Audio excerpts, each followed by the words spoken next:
the Jock Peterson, Tommy Pham situation. Yeah. Did you see the latest on Chris Rose's podcast? Well, let's ask Chris Rose, who's on the air right now. He's a proud dad and husband, of course, NFL Network, the Chris Rose Rotation Podcast, Baseball Today on Jomboy Media. We love Chris Rose here on the Morning Roast on 95.7 The Game. And his Cleveland Guardians are playing very good baseball right uniforms. now. I like their uniforms. The I like the way they cool. play. I like seeing Terry Francona get headbutted. But we talk about that a little bit later. Chris, good morning. Yeah, it was wild. A lot of baseball action on the field. Yeah, a lot of not action. including actual baseball. Yeah, a lot of action anywhere but Oracle Park. What's up, Chris? What's happening? Good morning, gentlemen. How are you? We're good. We're trying to stay awake during Giants games right now. I guess the only exciting thing has been the Tommy Pham story with Jock Peterson, and I'll let Shasky ask that one. But when you watch the Giants, what do you think? Because I think of a team that I'm like, it's tough to stay awake. There's not a guy on this team other than Jock Peterson who can hit. They have two pitchers who are really, really good, but outside of that, it's been a struggle. What do you think when you watch the Giants? Contender, pretender, just another team? What's your thoughts on them? So it was interesting. A year ago, I wouldn't describe myself as a Giants hater, just non-believer, right? They had a great first month, and I was like, oh, this is cute. Great little story of a bunch of old guys playing well. And then it got to June, and I was like, yeah, boy, this is going to be great. You know, Farhan's going to be able to really flip these guys for something. This is going to be awesome. And then it got to July, and I was like, joke's on me. I'm the idiot. And I just, I never bought in, and they ended up winning 107 games. And I was like, I kept looking at the squad, and I was like, how the heck did they do this? Like, it is a magical run. It's incredible, and, unfortunately they bowed out against the Dodgers, but that didn't take away from their unbelievable year. And then I looked at him at the beginning of the season, and I said, well, he didn't make a whole lot of changes, right? Like, they extended a couple guys. A couple guys will be a little bit older, but, will they be around it? And I said, well, I'm still not going to pick them to make the playoffs. Now, here they are. They're 6 games out. They just had a terrible homestand against 2 awful teams. And I think they missed an opportunity in the offseason. I wanted them to go make a play for Seiya Suzuki. Me too. Not that necessarily would have worked out. He's been banged up, and with the exception of the first 2.5 weeks of the season, has not been anything special to write about. But, I looked at the Jock Peterson move, and I was like, okay. And it ended up being, like, literally a home run. I mean, he has been their saving grace. He's been amazing. He's been unbelievable. I mean, best free agent deal in the offseason. But you're right. Other than that, they're kind of nondescript. Crawford, unfortunately, has kind of reverted back to a little bit like looking like his age. Longoria has been pretty decent when he's been in there offensively. Belt has been missing in action. Luis Gonzalez has been an amazing discovery for them. But other than that, there's not a bunch of guys in that lineup where you're like, they're must-see at this point. Well, Chris, no, I think you make a great point, and I don't mean to interrupt you. Bookmark Jock for a second, because I'll get back to him.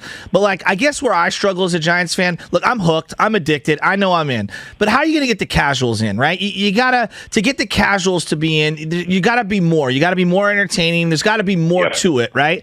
And I'm looking at it, and I'm just saying, all right, the Giants, I feel like Farhan has done a pretty good job of building up the farm system. They were 27th now, depending on what the ranking is, they're like 9th or 10th. But I look in their division and I say, wow, the Padres are top 5 in spending and payroll and top 5 in farm system. Wow, the Dodgers, top spender in baseball and by most accounts, one of the top farms in baseball. How are they going to be able to overcome this?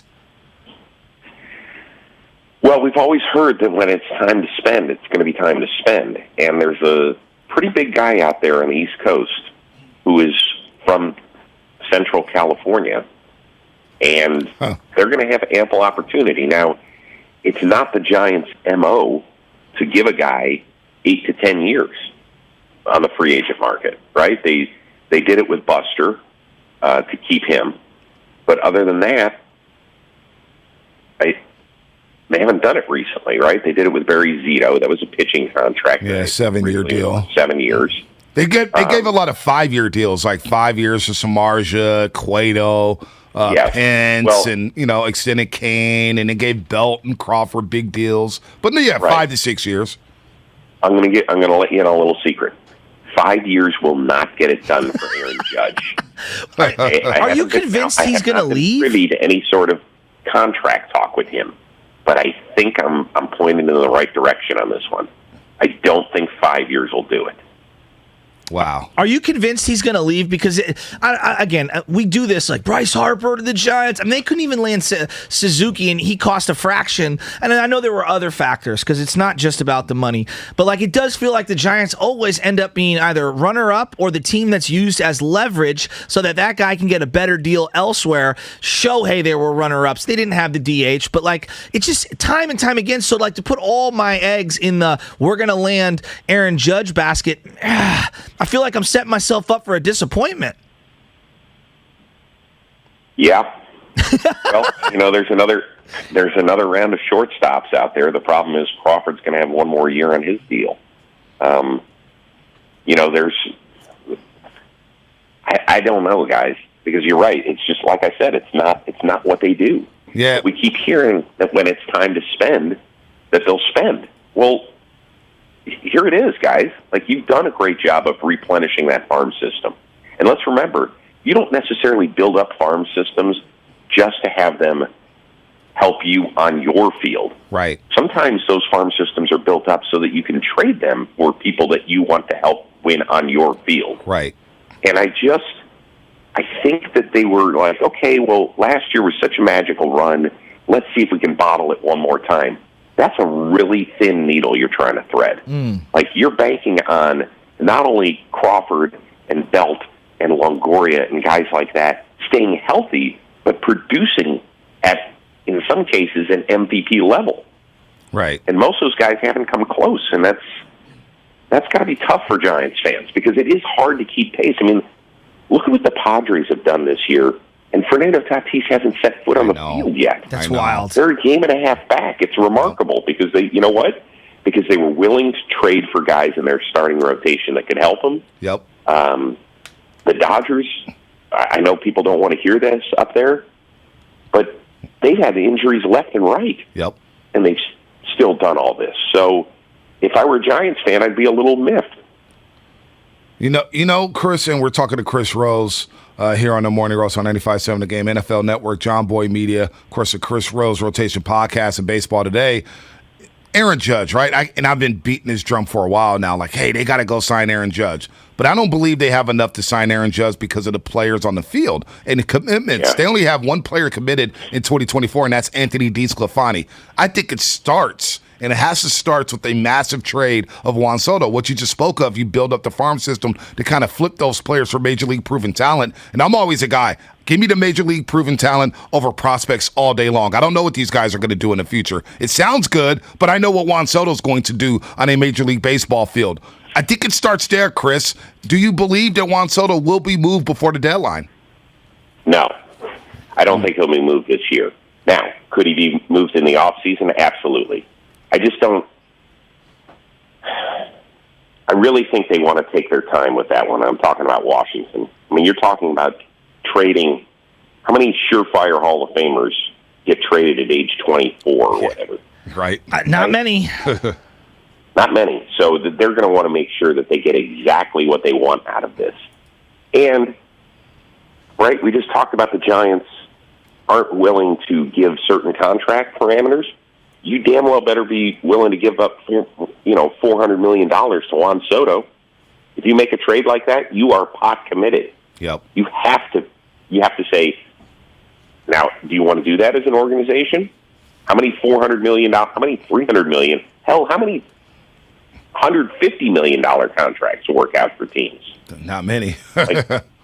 Yeah, I mean, like Max Scherzer to the Nationals is one where you're like, that guy was worth every penny. Mm-hmm. But other than that, Joey Votto with the Reds, that's been a struggle. Look at the number of, and I'm not against ball players making $200 million. I am in favor of it. I'm just saying, as an organization, you better make sure all those T's are crossed and I's are dotted with everything else going on in your organization. Yeah. You talk to a lot of current and former players, so I'm interested in, obviously, you're a diehard baseball fan like I am, so I'm interested in your perspective on this. I've seen a lot of guys growing frustrated with the platooning that's going on in the big leagues right now. I mean, it was always kind of a thing, but now it just feels so much more prevalent. And I guess there's multiple layers to this. There's obviously the play, like, hey, I'm going to take out Jock Peterson yesterday. I'm going to pinch hit for Austin Slater because Austin Slater over his career has been slightly better against lefties than what Jock Peterson has. Well, Jock Peterson's like their best player right now. I don't get it. And then I'm hearing from a lot of frustrated young players like, okay, if I never face lefties, how am I going to get better against lefties? Is this part of like a salary suppression thing by the league? Because there's like no middle ground now anymore. It's like, hey, you're either a superstar or you're straight up platooned. And I'm really getting frustrated with it as a baseball consumer. I think I think you make a really valid point. I think here's the number one problem, is that so many people in the front office think the same way, that they're just trying to outsmart everybody else. Yeah. And, they sit there and they crunch the numbers. And sometimes the numbers are hard to argue against. But yeah, I'd be pissed off if Jock Peterson got taken out of because he's facing a lefty. Yeah, he did yesterday. Yeah. Against the Tigers. Come on. By the way, I wasn't following the game. Was it Soto that he was taken out of against? No, he got taken out in the 6th inning, yeah, right? For Austin Slater. For Austin Slater. And then now you're down a left-handed bat when they've only got righties after this lefty in the bullpen. Andrew Chafin was on the mound for the Tigers. Yeah, it's just... I'm annoyed with it. Who was the kid for the Marlins, Bonte, that I was referencing? Jazz Chisholm. Jazz Chisholm. I saw him tweeting about this. He's basically like, yo, how am I ever going to be able to get better against lefties if I never face them? And I was like, that's such a great point. He's like 24 years old. What are we doing? Yeah, and you don't ever want to take a guy like Jazz Chisholm out of the game. I mean, kids come to the game to go see him. That is a guy that just radiates enthusiasm.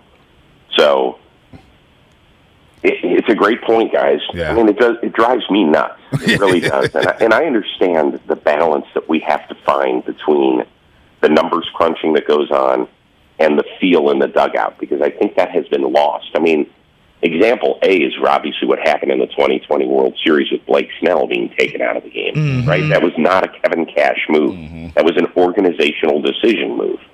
And who's to say that wasn't the day that the baseball gods touched Blake Snell's left shoulder and said, you will throw the greatest game you ever throw? The problem is, with all the numbers that we're looking at, there is no margin for having the feel of that day of when somebody is doing something special. That's the biggest problem I have with the numbers, because they don't allow for that. No, Chris, we are around the corner from football season. I know Shasky has a Jock Peterson question, but NFL is about to kick off. I know the Niners report to camp July 26th. Jimmy Garoppolo is still a part of the team. In my mind, he's not. However, he moved on to Trey Lance. I'm not. Yeah, maybe the Cleveland Browns. Maybe your Browns picks up Jimmy Garoppolo. What do you make of everything? And we don't have to dive deep into the Watson situation, but it is fascinating to see him get $230 million guaranteed. They stagger most of that money to get $1 million guaranteed in case of a suspension. Then you got the Baker Mayfield situation. What the heck is going on with your Cleveland Browns? Well, silence is deafening. No, it's really, you don't even have to answer. Your silence is enough, Chris. Yeah, it's. Well, I only like to discuss it from the football standpoint of things because the other stuff will drive you nuts. Yeah, the legal stuff is complicated. I don't even know what to more do. than that, yeah. Guys. It's more than that, right? Like, we all want to be able to root for people that we think are good people. Steph Curry. And right, exactly. Like, we'd all love everybody to be Steph Curry. The reality is that not only athletes, but people you listen to, in the music world, or people you watch acts in movies or in whatever you're streaming these days, you're not going to agree with how they all lead their life. So I've always taught our kids, we have two boys, they'd always ask me, is so-and-so a nice person? I'd say, well, they've been nice to Dad, but I really don't know them. So how do you justify rooting for them when they're on your team when you don't necessarily agree with how they go about their life?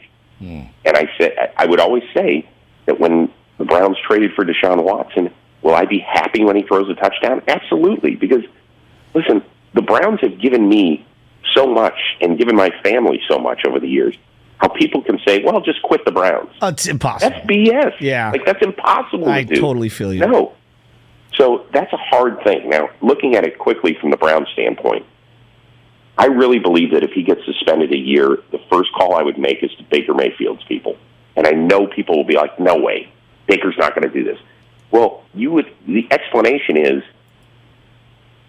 Baker, you're our best option. You're our best option. And guess what, Baker? We are your best option. Because nobody's beating down the doors to take you right now. And if you end up in Carolina or you end up in Seattle, that's not nearly as good of rosters as we have in Cleveland. So here's the deal. We will not tag you at the end of the year. You'll be a free agent.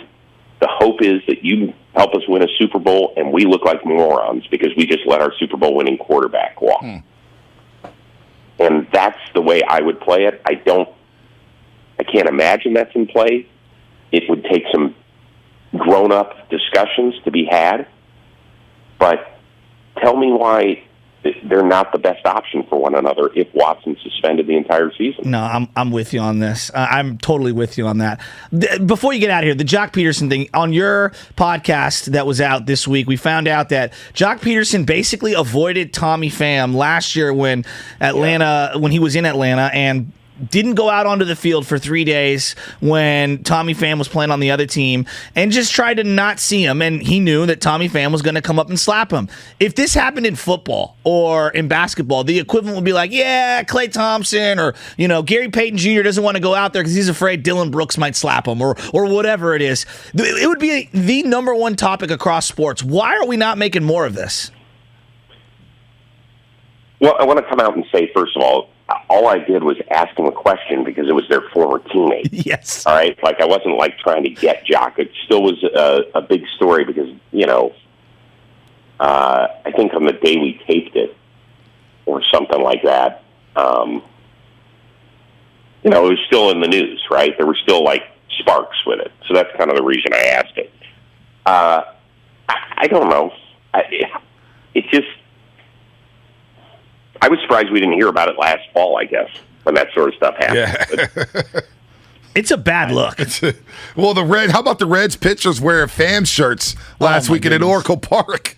I was like, they're leading into it. I like that. I like that stuff. I do, too. I love the Giants. Yeah. I love the Giants wearing all the shirts about, it is okay to stash a guy on IR. I think that's funny. It is funny. That stuff's great. I'm all in favor of it. I want that sort of stuff to happen. I think it's good for team bonding and all that sort of stuff. I still don't like the Tommy Pham slap Jock. Not a fan of that. But it sure as hell did create a lot of interest in the fantasy football world. Yeah. No doubt. All wonder Over how Jeff much money Wilson they were Jr. actually paying for. Yeah, I mean, how many team names are going to be named with Jock or Peterson or Tommy or Pham? And even Mike Trout. The commissioner may change his name to Mike Trout. I know. Is it amazing that Mike Trout the next day had to answer questions about being the commissioner of the league? Here we have the best player in baseball. People are like, so why did you allow that transaction to take place? What? He got more pub from that than he has anything he's done on the field. Yeah, for all the MVPs, all the home runs, all the great throws from center field. Unbelievable. Think about being Jeff Wilson. Oh, yeah. Jeff Wilson. Right? I know. Everybody's like, wait a second. This whole thing is over Jeff Wilson? Jeff Wilson's healthy 6 games a year. If that. He's like the fifth-string Niner running back the last 3 years. Why do you think Debo was taking carries in the playoffs and down the stretch? Chris, you're always fun, man. Chris is always fun. We'll talk to you more. Of course, football ramping up in baseball. We'll see what happens at the trade deadline. Maybe we'll talk then around the trade deadline to see where the Giants do or what the Giants do. Do they stand pat? Do they trade? Do they move guys? You got to make a decision on Rodon, who's got a player option for $22 million after the season. So we'll see what happens there. But Chris, it's always fun, man. Enjoy your weekend. Have a good one. You guys as well. I always love coming on anytime. Take care, boys. Anytime. Chris Rose on the Morning Roast.